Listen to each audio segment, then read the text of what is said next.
La revue de presse d'Europe 1, Olivier Delagarde, avec ce matin le 80e anniversaire de la libération du camp d'Auschwitz. Les Juifs sont une race qui doit être totalement exterminée. La citation d'Hans Frank, gouverneur de la Pologne durant la Deuxième Guerre mondiale, a été reproduite dans les baraquements que traversent les visiteurs d'Auschwitz, raconte Pierre Avril, l'un des envoyés spéciaux du Figaro sur place. À l'occasion de cet anniversaire glaçant, le journal consacre pas moins de 6 pages à ces commémorations qui seront sans doute les dernières pour les ultimes survivants. Les Juifs doivent être totalement exterminés. C'était donc le grand dessein de ce Reich, et 80 ans après la libération de ce lieu devenu le symbole universel de l'Holocauste, on cherche encore à comprendre. Adrien Sarlat a effectué la visite avec des lycéens. Face à eux, Dorota Kuzinska s'exprime dans un français impeccable, raconte-t-il. Ça ne sert à rien de donner trop de chiffres, trop de détails, ils ne les retiendront pas. Il vaut mieux raconter des histoires, on a plus de chances de marquer les esprits. Comme Dorota, 350 guides assurent aujourd'hui les visites en une vingtaine de langues. Un travail de transmission qui n'est pas à la portée de tous. Parmi les nouvelles recrues, 5 à 6% démissionnent dès le premier mois, incapables de supporter le poids psychologique de ce parcours mémoriel. Mais que viennent chercher les 2 millions de visiteurs annuels ici?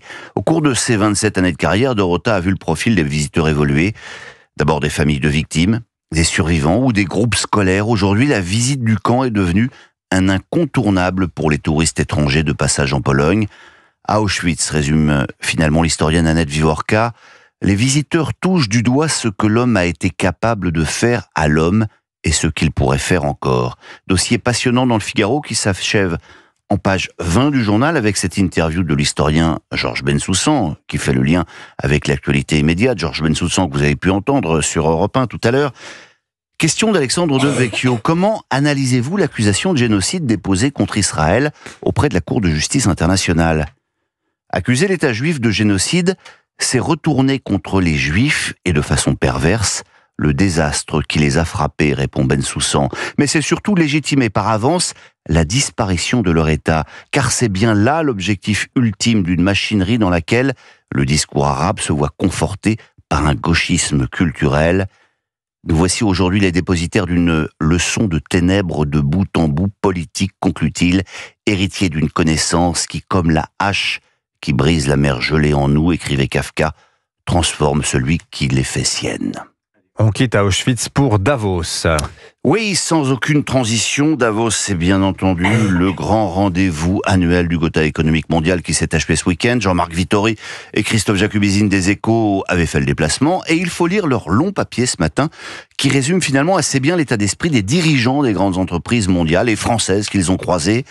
On a le sentiment, voire la certitude que nos hommes politiques ne nous comprennent pas, se désole le PDG de l'une des principales banques françaises.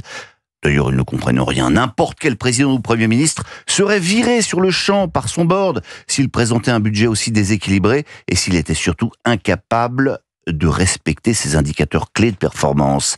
Les grands industriels, eux non plus, ne mâchent pas leurs mots face à ce qu'ils considèrent être la folie technocratique de l'Europe. Et Ursula von der Leyen ne les a pas rassurés. En gros, résume l'un d'eux, elle nous demande d'être résilients, c'est-à-dire de faire le dos rond face aux Américains et aux Chinois. Aucune économie peut se développer avec ce leitmotiv. Vous avez quand même trouvé quelque chose d'un peu plus positif pour chuter. Eh bien, mon cher Dimitri, non. Ah, c'est sympa. On va même terminer par l'info qui plombe peut-être le plus le moral ce matin. Elle pourrait sembler anecdotique, elle n'a droit qu'à une brève dans la croix, et pourtant, c'est bien d'honneur national dont il s'agit. Mesdames et messieurs, la France n'est plus championne du monde de pâtisserie. Oh. La compétition a eu lieu ce week-end près de Lyon. 18 équipes se sont affrontées et ce sont les Japonais qui l'ont emporté. L'équipe de France n'a pas démérité, mais elle a dû faire face à des problèmes de casse au moment de monter la pièce en chocolat. Ah, d'accord. Nous dit le journal. Aïe, aïe, aïe. Terrible désillusion, trahie par la Catastrophe. tablette, lâchée par le cacao. C'est ce qui s'appelle être chocolat. J'ai trop mangé de chocolat trop. Tout fait le camp. Vous avez déjà goûté un gâteau chiffon, Olivier Delagarde? Un gâteau chiffon. Oui, c'est une génoise japonaise. C'est incroyablement bon. Et vous comprendrez que perdre face aux Japonais en pâtisserie n'est pas si déshonorant que cela, mon cher Olivier. Je vais vous ramener une part de gâteau chiffon. Oui, nous aussi. Non, Anissa, non. Ah bon, d'accord. Vous, c'est que Merci. pour Olivier. D'accord. Alors, bien sûr, vous aurez aussi. Qui veut une part de gâteau chiffon? partage. On veut tous. Est-ce que Moi, je partagerai avec vous, Philippe Anissa.